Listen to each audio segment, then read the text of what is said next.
The older I get, the more I realize just how much of an introvert I really am. If you're an introvert too, maybe you can relate to this. For me, being an introvert is just something that I've pushed against my whole life. It's something that I've wanted to change or didn't want to accept. And looking around, it's hard not to feel like life rewards the extroverts, the people that love being around people, that seem to have endless amounts of energy for socializing or networking, and that love to constantly stay connected with people that they can call upon for favors or recommendations for a good party. And the tough part is, I like that idea too. I want to be that person. But slowly, over the years, I've come to accept the patterns that have played out in my life. The ones that say, I really like to be alone. A lot.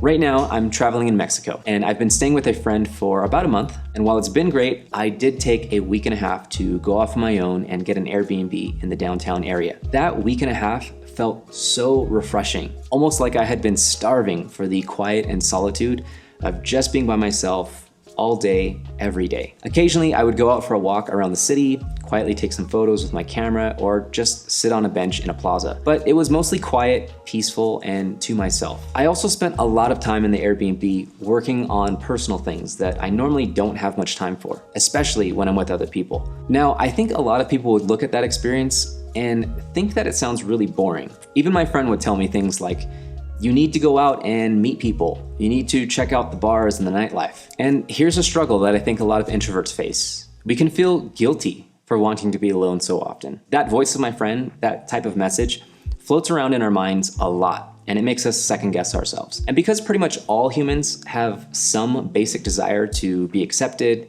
to be social, to fit in, we introverts often give in to those voices, push against our true feelings, and agree to hang out a bit longer, say yes to things that we don't have the energy for, and just try not to feel like or be perceived as a loner. But there are moments when I would just be sitting on the couch or at the desk in my Airbnb, and I would think to myself, I am so grateful for this right now. I love the fact that I went out of my way, removed myself from distraction, and I'm just enjoying being with me. And it's that gratitude that got me thinking. It got me reflecting on this idea that being an introverted person is something that we should embrace. Yes, of course, being alone, keeping to yourself, and excluding the outside world can be taken to unhealthy levels. But generally speaking, we should listen to and honor that intuition that we have. The one that quietly tells us, hey, I think you need to give yourself some time to just be with you.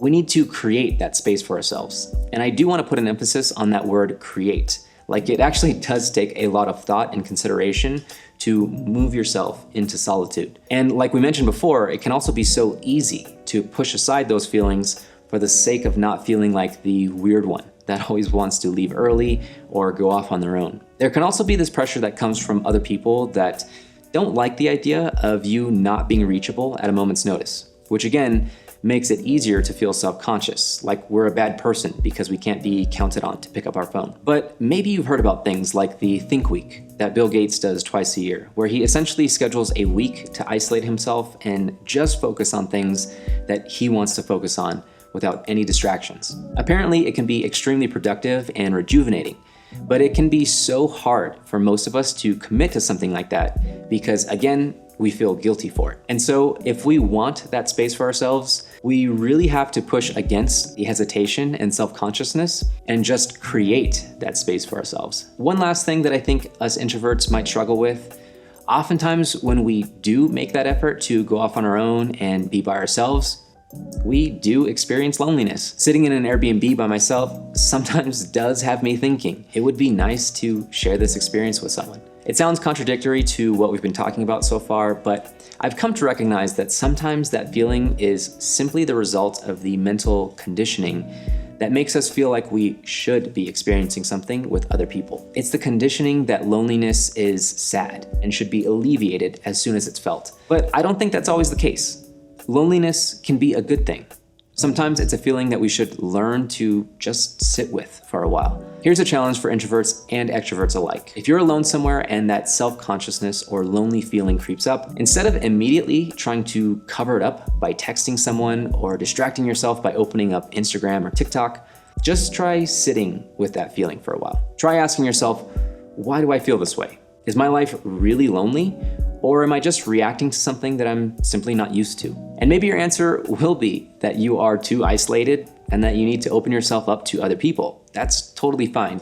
But especially in this day and age where we are so constantly distracting ourselves with social media and other people's expectations of us, it could likely be the case that we're simply reacting to that conditioning and that we should instead embrace our inner introvert and let ourselves be alone. Thanks for watching, everyone. If you have any unique struggles of being an introvert that you'd like to share, let me know down in the comments below. And if you want to see how being an introvert mixes with the other parts of my personality, you might want to check out this video that I made about what it means to be an INTP, which is a particularly introverted type of person. Anyways, thanks again, and I'll see you next time.